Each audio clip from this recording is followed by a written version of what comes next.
사무엘상 16장은 사울을 버리고 이스라엘 왕으로 새롭게 이새의 아들 중에서 다윗을 왕으로 세우는 장면이 나오게 됩니다. 우리가 16장 1절부터 여러 차례 보았기 때문에 오늘은 그동안 강조되지 않았었던 부분을 중심적으로 묵상해 보도록 하겠습니다. 이 6절부터 이어지는 장면에 대해서는 사무엘이 이새의 아들들 중에서 용모가 뛰어났던 외모가 뛰어났던 엘리압과 그의 형들을 다 지나가고 7제가 지나고 마지 그 자리에 없었던 막내 8번째 다윗을 왕으로 하나님의 인도하심을 따라서 명령을 따라서 왕으로 세우는 장면이 나오게 됩니다. 7절에 내가 보는 것은 사람과 같지 아니하노니 사람은 외모를 보느니와 나 여호와는 중심을 보느니라 하시더라 라고 하시는 하나님의 음성을 듣고 사무엘은 용모가 수료했던 첫째, 둘째, 셋째를 모두 지나가게 합니다. 그리고 10절에 보면 7을 다 사무엘 앞으로 지나가게 하고 나서 그 가운데서도 없으니까 하나님께서 묻게 하시고 그리고 현재 양을 지키고 있었던 막내 8번째 다윗을 찾아오게 합니다. 그리고 나선 그에게 13절에 사무엘이 기름 뿔병을 가져다가 그의 형제 중에서 그에게 기름을 부었더니 이날 이후로 다윗이 여호와의 영에게 크게 감동되니라. 사무엘이 떠나서 라마로 가니라 라고 하면서 왕으로 세우는 장면을 보게 됩니다. 이날 이후로 다윗이 여호와의 영에게 크게 감동되니라 라는 말씀을 표준세역에서는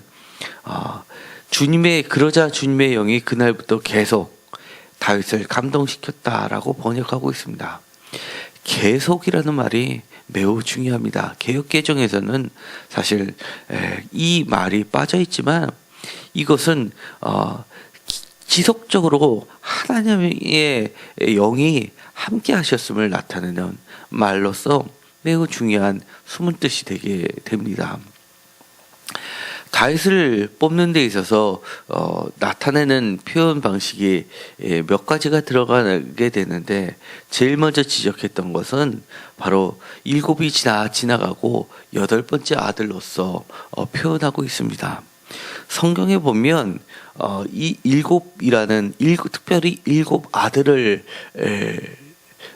나타내는 말들이 여러 차례 나오게 됩니다. 그 이야기는 다윗이 7번째 또는 8번째라고 하는 표현은 낮은 자를 이야기한다기보다도 성경에서는 하나님의 축복을 많이 받은 아들을 그리고 하나님의 축복을 가득 받은 아들을 상징하는 의미입니다. 이것이 낮은 자의 의미보다는 오히려 성서적으로는 구약의 입장에서 문화를 통해서 봤을 때는 보다 적합한 해석이라고 할 수 있습니다.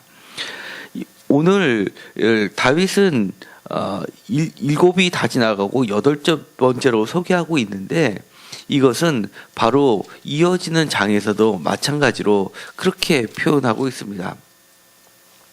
예를 들어서 17장 12절에 보면 다윗의 형제들에 대해서 나오는데 17장 12절에서도 마찬가지로 다윗은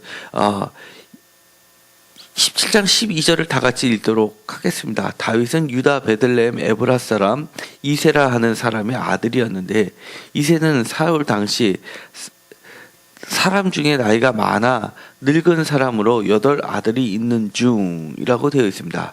그러니까 8 아들 중에서 막내인 8번째로 표현하고 있습니다. 그러나 역대상 2장 15절을 놓으면 7번째로 표현하고 있습니다. 12절부터 보도록 하겠습니다. 보아스는 오벳을 낳고 오벳은 이새를 낳고 이새는 맏아들 엘리압과 둘째로 아비나답과 셋째로 시므아와 넷째 느다엘과 다섯째 라떼와 여섯째로 오셈과 일곱째로 다윗을 낳았으며라고 되어 있으면서 2장 15절에는 다윗을 분명하게 일곱째로 소개하고 있습니다. 이 역대상은 사무엘상보다도 더 후대의 기록물이고, 그리고 사무엘상을 기록할 당시만 하더라도 사무엘상에서는 3명의 아들들의 이름만 나와 있기 때문에 넷째부터는 사실은 다윗의 형들의 가족에 대한 이름이 분명하게 알려지지 않은 것처럼 보이게 됩니다. 어쨌든 간에 다윗을 7번째 또는 8번째로 표현하고 있는 것은 7번째라고 하면 대표적으로 욥기에 나와 있는 아들을 표현할 때 이렇게 되어 있습니다. 욥기 1장에 그에게 아들 7과 딸 3이 태어나니라 라고 되어 있고, 그 다음에 마지막 욥기 42장에도 전부 다 시험을 다 이기고 나서 13절에 또 아들 7과 딸 3을 두었으며 라고 되어 있는 걸로 봐서는 7이라고 하면은 아들 7이라고 하면 하나님의 은혜를 가득 받은 것을 상징하고 있습니다. 그런데 사무엘상에서는 이렇게 8번째로 표현하고 있는 것은 완전한 것보다 더 한층 더 뛰어나다는 것을 표현하기 위해 8번째로 그리고 있다는 겁니다. 어쨌든 간에 다윗왕은 7번째 또는 8번째로 표현되고 있고, 어떤 것이 분명 명확한 건지는 사실은 현재로서는 분명하진 않습니다. 그러나 보다 분명한 것은 그 다음에 나와 있는 그가 하고 있었던 일입니다. 바로 이어지는 11절에 이렇게 되어 있습니다. 그는 양을 지키나이다 라고 되어 있습니다. 이것은 성경 전체를 통해서 다윗을 나타내는 중요한 말입니다. 양을 지키나이다 할 때 양을 지키는 자, 목자라는 이미지는 로에라는 특별한 단어를 쓰고 있습니다. 이 단어는 양을 지킬 때도 쓰이지만 이스라엘을 지키는 자 할 때도 사용하는 단어입니다. 그러니까 하나님께서 이스라엘 백성을 지키시는 목자의 이미지를 나타낼 때 특별히 사용되는 말입니다. 다윗을 이미 양을 지키는 목자라고 하면서 그 숨은 뜻은 이스라엘의 왕입니다 라고 표현하는 말로 쓰고 있다는 겁니다. 성경에서는 대표적으로 양을 지키면서 지도자의 위치에 들어선 자들이 있습니다. 가장 대표적인 사람은 바로 모세입니다. 하나님께서 모세를 40년 동안 양을 돌보는 자로 사용하셨습니다. 유대 랍비 문헌들 중에서는 이런 말이 있습니다. 모세가 양을 아주 잘 돌보았기 때문에 그를 이스라엘을 돌보는 자로 세우셨다라고 이야기를 합니다. 그리고 다윗도 양을 잘 돌봤기 때문에 그를 이스라엘 하나님처럼 내가 이스라엘을 돌보는 것처럼 그도 이스라엘을 돌보게 하셨다라는 말을 하고 있습니다. 바로 이 양을 지키는 자는 하나님께서 가장 기뻐하시는 모습이라고 할 수 있습니다. 우리가 이렇게 새힘교회를 통해서 우리에게 맡겨준 사명을 한번 돌이켜볼 필요가 있습니다. 우리는 이 지역 사람들을 하나님의 아직 주께로 돌아오지 않은 하나님의 백성들을 잘 돌보는 자가 되어야 할 것입니다. 잠언 27장 23절은 그런 하나님의 뜻을 아주 잘 표현하고 있는 말씀입니다. 잠언 27장 23절을 보도록 하겠습니다. 잠언 27장 23절을 다 같이 읽도록 하겠습니다. 내 양떼의 형편을 부지런히 살피며 내 소떼에게 마음을 두라. 아멘. 하나님께서는 우리에게 내 양떼의 형편을 부지런히 살피며 내 소떼에게 마음을 두라라고 합니다. 높은 데 눈을 두지 말라고 하고 있는 겁니다. 오히려 내 양떼의 형편을 부지런히 살피는 자로 우리를 세우셨다고 이야기하는 겁니다. 이것이 이 땅의 교회의 모습이고 예수 그리스도의 목자의 모습이라고 하는 겁니다. 이 양을 지키는 자를 나타내기 위해서 이렇게 정보가 부족함에도 불구하고 그 형들의 이름이 세 분이 알려져 있지도 않은 때도 불구하고 그를 굳이 7째, 8째라고 표현하는 이유가 바로 양을 지키는 자의 모습을 보다 분명하게 드러내기 위해서 삽입한 말로 보여주고 있습니다. 이 또 한 가지 특징은 양을 지키는 자는 군사에 있어서는 군사적 용어로도 사용된 것처럼 보입니다. 분명하지는 않지만 사무엘상 22장에 보면 22장 7절에 보면 도액이라는 자가 나오게 됩니다. 그날에 사울의 신하 한 사람이 여호와 앞에 머물러 있었는데 그는 도액이라 이름하는 에돔 사람이요 사울의 목자장이었더라 라고 하면서 이 21장에 다윗이 사울을 피하여 높당에 있는 아히멜렉 제사장에게 가게 됩니다. 그런데 그 높당에 있는 아히멜렉 바로 옆에는 누가 있었냐면 사울의 목자장이 있었습니다. 표준 세번역에서는 이렇게 표현하고 있습니다. 사울의 목자 가운데서 우두머리였더라 라고 되어 있습니다. 여기서는 학자들마다 견해가 약간씩 차이가 있긴 하지만 그래도 중론을 차지하고 있는 것은 여기서 목자라고 하는 것은 군사 체계에 있는 어떤 전문 용어였다라고 하는 데는 일치를 보고 있습니다.